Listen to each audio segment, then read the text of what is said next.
Guess what topic we're learning about this week? What I'm going to try to do is use this as an analogy.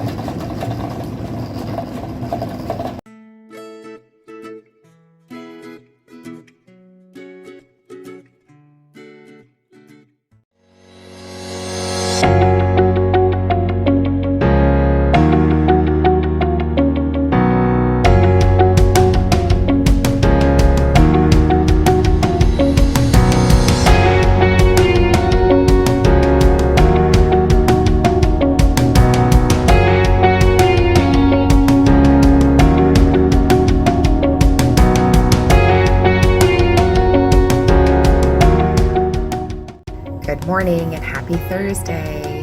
It is Thankful Thursday, and you may say, Karen, what is that? Well, Thankful Thursday is the theme that I use on every Thursday, and if you follow me on Instagram, you know that every day of the week I have a certain theme. So, for example, Monday is Metacognitive Monday, and Tuesday is Tenacious Tuesday, and so Thursday is now Thankful Thursday. And so with Thankful Thursday, usually what I do is I will post some sort of quote about the importance of gratitude, or I'll have the kids scan a QR code that'll take them to an article about gratitude or how to practice gratitude. But today, since we're doing stoichiometry, what I opted to do was actually show my students how much I appreciate them by making cupcakes. I start out talking about limiting and excess reactants using a recipe. So I tell the kids, for example, I want to make cupcakes, and this is what I have available in my cupboard. So how many pans of cupcakes can I make? And from there, they're able to do a limiting reactant calculation and figure out how much is left over. And so I'm able to model for them using dimensional analysis how to do all those things. And after that, the plan is to give them an EdPuzzle video where I actually teach them how to do it using math calculations. So I'll check in with you in a little bit just to let you know how it goes. You can make 3, absolutely. That's what you can actually make based off of the ingredients that you have at home. So 5 pans is a fictitious value, 4 pans is a fictitious value, right? You can't actually make that based on the stuff that you have. So then my question to you is, which ingredient limits how many cupcakes you can make? It is about 4:30. I just got back from my classroom. I was grading in there. I had to finish grading some quizzes. So as I mentioned earlier, I was essentially quizzing in all my classes today. I quizzed in honors, and then I quizzed in my CP classes. So I graded 2 of the 4 sets of quizzes. They did great. So I'm really, really happy. So now they know how to do the calculations, and I have assessed whether or not they know how to do the calculations, which they definitely do. Now we move into limiting and excess reactants. And so as I mentioned earlier today, I made my students cupcakes because I like to use a recipe analogy whenever I'm talking about limiting and excess reactants. So I gave my kids a do now today after their quiz that basically said, I want to make cupcakes. These are all the ingredients that I have available at home. How many cupcakes can I make? And then after that, I did have the students calculate how much of the excess reactants you have. So how many, what ingredients are left over essentially, and how much. You might be surprised that in order to do this, I didn't lecture at all. I didn't do any kind of lecture in front of the kids. Instead, what I opted to do was assign a flipped learning video. So I assigned my flipped learning videos all through EdPuzzle. EdPuzzle is a great tool to track student progress and see what questions the kids are getting wrong, and it really does a nice job of compiling the data. The kids say they really don't have an issue with it, and they do say the videos are really, really helpful. My way of scaffolding the learning is by doing the flipped learning. Now, I don't assign EdPuzzles every night, and I did talk about that earlier in the school year. I don't do it every night because I feel like that's very overwhelming. So I think you have to do what works for you. But really, the purpose of this video is for me to talk about the 5 ways that I use flipped learning in my classroom, and maybe this is something that you could try too, especially if you're struggling with some of the things that I'm going to mention. The first way that I incorporate flipped learning into my classroom is by flipping the labs. I do a lot more flipped lab videos, I would say in the beginning of the school year, just because the students are new to the equipment, they're new to chemistry, they're new to the safety procedures, and I really like the ability for the kids to pause and rewind. You could, of course, give a quick little mini quiz when the kids walk in, but really what I do is I just embed a lot of questions into EdPuzzle, and that allows me to confirm that they do know the information. I find that taking care of any of that pre-lab information, so usually my pre-lab videos will include any procedural hints, any new pieces of equipment, the names of the equipment, how they're used, any safety information, anything that I feel is really important that they absolutely need in order to do the laboratory exercise. And as soon as they come in, I just show them where the equipment is, and then they're ready to go. The second way that I like to incorporate flipped learning into my classroom, I would say, is probably more popular with the traditional flipped learning classroom, where the kids watch the video at home and then they do problem solving in class.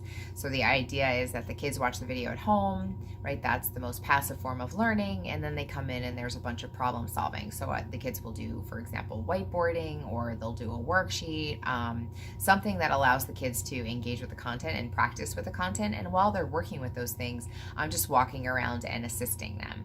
It's a really helpful strategy to use flipped learning for stoichiometry, because the kids have the ability to look at the video at home and then practice all in class. And so I find that the kids get really good at stoichiometry and they know exactly what I expect, because I'm actually walking around and watching what they're doing on the whiteboards. The third thing that I use flipped learning for is to kind of supplement the guided inquiry information. So guided inquiry, obviously you should not be front loading the information in your flipped learning video. You should allow your students to work with the content, struggle with the content through guided inquiry, and then assign the EdPuzzle video or whatever the kids are supposed to engage in. So that's typically my model. We'll do the guided inquiry in class, and then I'll assign a video that reinforces it. So my students actually participated in that this week. So to start our unit on stoichiometry, I have the kids do this nuts and bolts activity. Basically, it kind of introduces this idea of the mole ratio. And so they do the activity in class, and then they watch my EdPuzzle videos on the mole ratio. And when they come in the next day, then they're ready to do a do now on it, just to make sure they're good with it. So I really like the ability to assign the EdPuzzle video to supplement, and then the kids answering the questions helps me to know whether or not they know the information. So it's also a formative assessment too. The fourth way that I like to incorporate flipped learning into my class is by assigning it as extra practice or homework help. So when I assign homework assignments that are a little on the more difficult side, I would say, for example, my energetics of ionic bonding homework can be kind of difficult for kids. My equilibrium unit homework can be kind of difficult for kids. So I just create a video on a document camera that I use, and I just will create a video of me solving all the different problems. I don't do it too often though, because those videos can be almost 40 minutes long, and that's a really, really long time. So I don't do it too often, obviously, but it does help. The kids say that it does help. But another strategy would be to assign it as extra practice. So if you have kids that are struggling with a particular concept or skill, you could create a video on that concept or skill and assign it just to that student. The fifth way that I incorporate flipped learning into my class is by doing an in-flip approach. And I would say this is most similar to if you're doing unit menus in your classes and there are videos available as choices. Today, actually, my students took their quizzes, and some of the students opted to actually start watching the flipped learning video that I assigned. So you can do the in-flip approach, where the kids actually watch the videos in class. Those videos, if you want to do that, should be a little bit on the shorter side. I would say probably no more than 8 minutes. That way they have some time to work with whatever content you want them to work with. But by doing the flipped learning in class, it allows you to walk around, make sure the kids are doing okay, also monitoring how they're engaging with the video. So you can actually see whether or not the students are taking notes. You can see if they're on their cell phone as opposed to being engaged. So I really like that strategy because it allows me to see what they're doing, but also if they come across a question that they got wrong, you can very clearly see what the wrong answer is, and I can assist them and tell them, oh, you needed to do this, and it just helps them to be able to fix their mistakes more quickly. I hope this video helped you to understand how I use 5 specific strategies for flipped learning in my classes.